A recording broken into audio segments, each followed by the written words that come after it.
Check, check, 1, 2, 1, 2. Panthers Nation, what up? It's your boy Aaron Duncan here, bringing you another video brought to you by Necessary Bluntness Sports Talk. We have another installment in the Carolina Panthers roster evaluation leading up to training camp, and the position that we are discussing in today's video is the quarterbacks. Yes, the gunslingers, the position group on the roster probably with the most questions, I would say at least. But in this video, we have to talk about the personnel that's on the team, the outlook of the position, just the implications of what we can expect going forward. Obviously, the biggest question and the player to watch. We got all that and more in this video, and we're starting right now.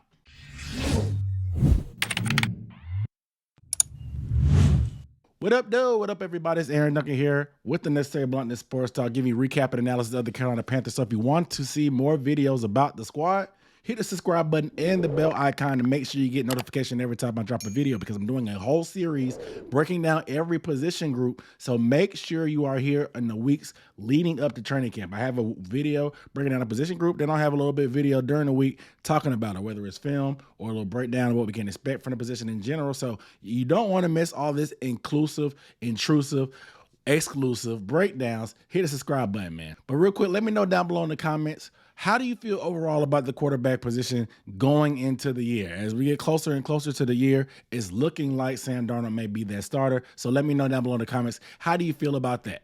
And I don't know how you feel, but I'm feeling a little bit easy, because at this point, the Baker Mayfield rumors are still swirling. Jimmy Garoppolo is still probably on the trade block. But I think it's almost safe to assume that Sam Darnold will be the starting quarterback going into 2022 for a certain amount of time at least. Obviously, there still could be a potential quarterback battle between him and Corral. But from what we hear, and I guess obviously the business side of it, the amount of money Sam Darnold is getting paid, he will likely be the starter. But the whole depth chart overall, obviously, Sam Darnold, Matt Corral, PJ Walker. We may bring in some more arms later for camp just to give these guys a break. But as it stands right now, the personnel in that quarterback room is as listed. Of course, this offseason, the addition is the draft pick of Matt Corral in the 3rd round. He slid in the draft a lot more than we expected. Some people expected late first. A lot of people expected some quarterbacks to go at some point, but there wasn't really. We know they pretty much fell except Kenny Pickett, and Matt Corral falls to the Panthers at number 3. The losses from the Panthers is obviously Cam Newton. They have not retained his services again for the season. We've heard that dialogue has been going on all offseason, but we're not sure if it's going to happen. To me, at this point, I think it's pretty much a wrap. But that were the losses. Overall, the quarterback group looks fairly the same, except the new blood that's come in with the rookie, a fairly young group overall. Obviously, Sam has the most experience because he's been a starter since day one, since he came in the league, and he'll probably get the first wing at the reps. The outlook for the quarterback position, I'll have to say, is this group is probably the weakest on the team. You can argue maybe linebacker also, but I'll stand pretty firm saying that this is the weakest. One, because of the lack of experience from PJ Walker and Matt Corral, but also your guy that's the lead guy that has the most spots.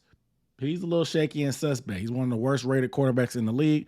He had some injuries he dealt with last year. The offensive line wasn't great either. Nevertheless, things have improved around this group, and I expect them to play better overall. Now, another floating question is, will there be a veteran quarterback added to this roster at any point? We've heard about Baker Mayfield. We've heard about the Jimmy Garoppolo rumors. We heard that conversation is still open and dialogue is still there for Cam, but from what we heard from that interview he had on the Pivot, I doubt Cam will be joining the Carolina Panthers into another effed up situation like he claimed last year was too, which he wasn't wrong about. The wild card for this group, obviously, is the new offensive coordinator, Ben McAdoo. Obviously, Sean Ryan is still the position coach, but the addition of Ben McAdoo should bring a different voice into the locker room. He is a guy that's coached a lot of positions. He's been around the league for a pretty decent while. He's coached around some good quarterbacks. Obviously, his experience with the Giants and being the offensive coordinator and the head coach there, his experience with the Packers, being the quarterbacks coach, working with Aaron Rodgers at a certain point, that could pretty much help him a lot in this scenario here, because what kind of system will he have? Will the West Coast system be a good fit for Sam Darnold? Will a timing type of system be good for him or Matt Corral in this type of offense? Will it be good for the type of weapons we have where we get the ball out quick and let the weapons do work? I like the way and the idea that it sounds. Ben McAdoo, he's been through the ringer. It's been a while since he's been the man calling the plays. So obviously, hopefully you expect him to pick up on some of the new nuances of the league, like the RPO game, some of the sprint option game, some of the elements of the running quarterback. A lot of those things have changed since the last time he was the play caller, which was 2015 in New York. So I expect Ben McAdoo to bring some fundamentals to this quarterback group, hopefully work on footwork, hopefully ring Sam Darnold in so he's not as fundamentally flawed as far as the footwork, the arm strength, and all of the above. So I'm expecting big things from Ben McAdoo's effect on Sam Darnold. And that would be a welcome sight for Panthers fans and Sam Darnold, because this is Sam Darnold's contract year. Yes, the fifth-year option is fully guaranteed by the team as soon as they traded for him, which looks to be a big mistake going forward. But nevertheless, this is the hand that we are dealt. Hopefully, with the rising tide of the offensive line being better, another year with the weapons, hopefully Christian McCaffrey being healthy, we can get the best out of Sam Darnold to an extent that Matt Corral doesn't have to hurry up and get in there, and the crowd and the fans won't be booing too early to the point that Matt Corral doesn't go in before he's ready. But that's what I expect. Hopefully Sam Darnold can get a couple games under his belt, and Matt Corral could come in maybe somewhere down the stretch, the last half of the season, maybe after the bye week, get a couple games. That way we at least know what Matt Corral has going into next year and the future going forward. He's only a third-round pick, so the pressure for him to play early is not there, but I still want to know what we have in Matt Corral to a certain extent. The biggest question is, how much will Matt Corral actually play? We've heard a lot of different narratives. We've heard Matt Rhule talk about how they want Corral to sit around and get bigger and stronger and get more experience. That sounds like a guy that doesn't want to play him at all. But at the same time, I think that he has to play to some point, because let's say this team is actually as bad as many of the experts in Vegas say, and they only win 6 games, maybe 5 games. They're going to have a top 10 pick, and next year's quarterbacks class is loaded. If you don't know what you have in Matt Corral, a third-round pick, don't let that deter you from drafting a guy next year. Because if you play Matt Corral, you figure out, okay, man, he may not be it. We don't feel great about him. Maybe you get a C.J. Stroud or a Bryce Young or somebody like that. Or if he does play great, you're like, fine. If we pick this one, we'll just let him take his lumps this year. Let's build the rest of the roster and get more talent on this team if we're picking that high, because you want to make the next move the best move when it comes to the quarterback position, because it's obviously the biggest question mark and the biggest hole on this roster, and it has been that since Matt Rhule has started his regime. I like the idea of there being no pressure on Matt Corral to play early, but I definitely want to see him get on that field, and I definitely don't want them to hold him back too much, trying to protect him like they do some other players at certain points. My player to watch from this group is obviously Sam Darnold. How long is the leash for Sam Darnold? If he starts turning that thing over just a little bit, what do we do?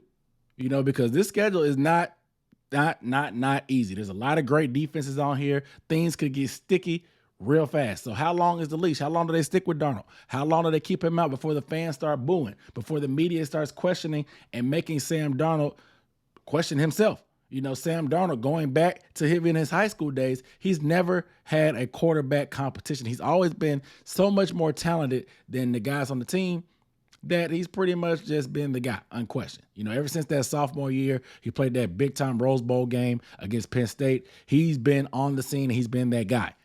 In New York, they brought in Teddy. They brought in McCown. It wasn't really a competition. They always knew Sam was the guy. They always spoon-fed him and gave him the opportunities without much resistance or competition for him to go through.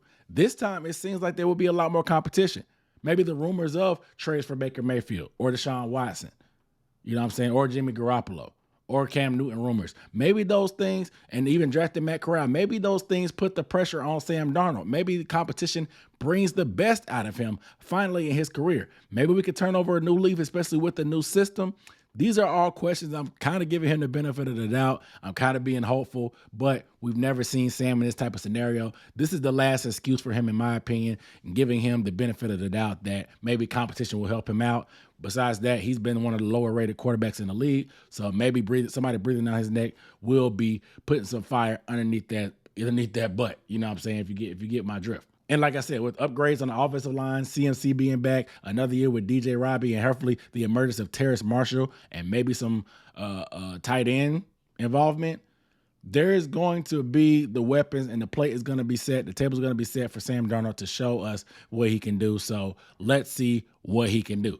But without further ado, you guys let me know down below in the comments, what is your biggest question mark for the quarterback position overall between Sam or Matt or PJ or whatever you want to think about a trade for a vet? Let me know what your biggest question mark is about the quarterback position. But I'm Aaron Duncan signing off. Make sure you guys are subscribed and give the video a thumbs up because I'm doing a whole series on this, so you don't want to miss a thing. Hit that bell icon when you subscribe. I'll see you guys in the next video.